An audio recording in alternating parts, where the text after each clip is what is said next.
Viewers, welcome to Theen's busy food channel. ரொம்ப நாளைக்கு அப்புறம் உங்களை பார்க்குறேன். இன்றைக்கி நான் சூப்பராக ஃபர்ஸ்ட் டைம் மண் சட்டியில் மீன் குழம்பு வைக்க போகிறேன். வாங்க வீடியோக்குள்ளே போகலாம். எப்படி நான் வந்து வச்சுருக்கேன்றதை உங்கள் கூட ஷேர் பண்ணுறேன். புது மண் சட்டி நான் இன்றைக்கி தான் ஃபஸ்ட் டைம் நான் மண் சட்டி யூஸ் பண்ணி நான் குழம்பு வைக்க போகிறேன். ஸோ இன்றைக்கி வந்து எனக்கு வந்து 1/2 கிலோ நல்ல ஊளி மீன் கிடச்சிச்சு. ஸோ அதை தான் வந்து இன்றைக்கி குழம்பு வைக்கலாம். ஆல்ரெடி மீன் குழம்பு எப்படி வைக்கிறதுன்னு நான் வீடியோ போட்டிருக்கேன். ஜஸ்ட் இன்றைக்கி உங்கள் கூட நான் ஷேர் பண்ணுறது மண் சட்டியில் எப்படி மீன் குழம்பு வைக்கிறது தான்.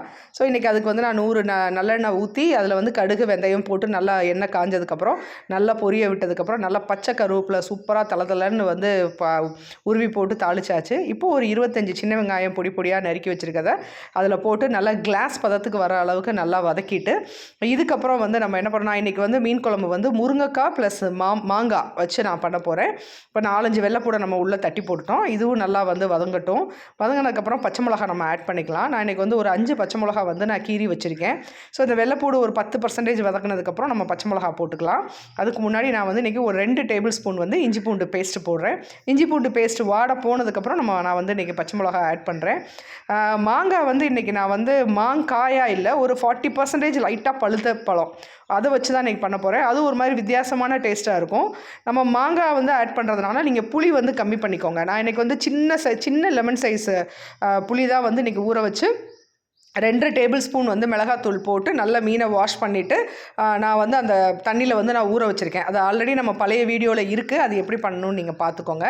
ஸோ இப்போ நம்ம நல்லா பச்சை மிளகா வதங்கிடுச்சு. இப்போ நம்ம முருங்கைக்காய் ஆட் பண்ணிடலாம். தக்காளி போடுறதுக்கு முன்னாடியே நீங்கள் முருங்கைக்காய் போட்டுருங்க. எந்த காய் நீங்கள் மீன் குழம்பு வைக்கிறப்ப எந்த காய் நீங்கள் ஆட் பண்ணாலும் நீங்கள் வந்து தக்காளி போடுறதுக்கு முன்னாடியே ஆட் பண்ணுங்கள். இது வந்து ஒரு 10% கொஞ்சம் நல்லா ஒரு அந்த முருங்கைக்காய் வந்து அந்த வெங்காயம் பச்சை மிளகோட வந்து கொஞ்சம் அந்த சாறு இறங்கினதுக்கப்புறம் நம்ம தக்காளி ஆட் பண்ணிக்கலாம். இன்றைக்கி நான் 2 தக்காளி போட்டிருக்கேன்.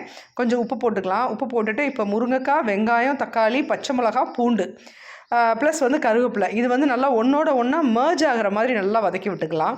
ஸோ இது நல்லா வந்து வதக்கிடணும். அதாவது முருங்கைக்காய் வந்து கிட்டத்தட்ட வந்து ஒரு 60% வந்து வெந்திருக்கணும்.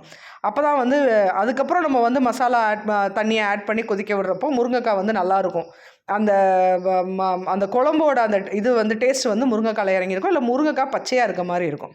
இந்த பாருங்கள் நல்லா வதக்கிட்டேன் பாருங்கள். ஸோ நல்லா ஒன்றோட ஒன்றா சேர்ந்ததுக்கப்புறம் நம்ம வந்து அந்த மசாலா தண்ணி வந்து நம்ம ஆட் பண்ணிக்கலாம். நான் வந்து நல்லா ஊற வச்சுருக்கேன். ஒரு 1/2 மணி நேரத்துக்கு முன்னாடியே வந்து மீனை நல்லா வாஷ் பண்ணி அந்த புளி ப்ளஸ் வந்து புளி கரைச்ச தண்ணியில் மசாலா தூள் போட்டு நம்ம ஊற வச்சுருக்கோம். ஸோ அவ்வளோதான்.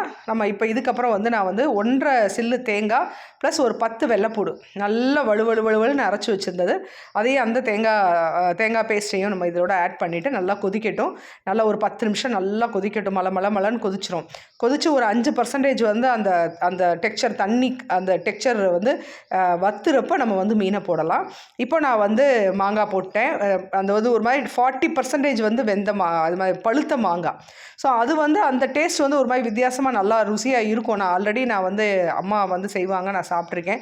அதனால் ஃபஸ்ட்டு மண் சட்டியில் பண்ணுறதுனால இப்படி ட்ரை பண்ணலாம் அப்படின்ட்டு போட்டுட்டேன். இந்த பாருங்கள் மீனை வந்து நல்லா போட்டாச்சு. மீன் போட்டதுக்கப்புறம் கொத்தமல்லி தலையை அதுக்கு மேலே தூவி விட்டுருங்க.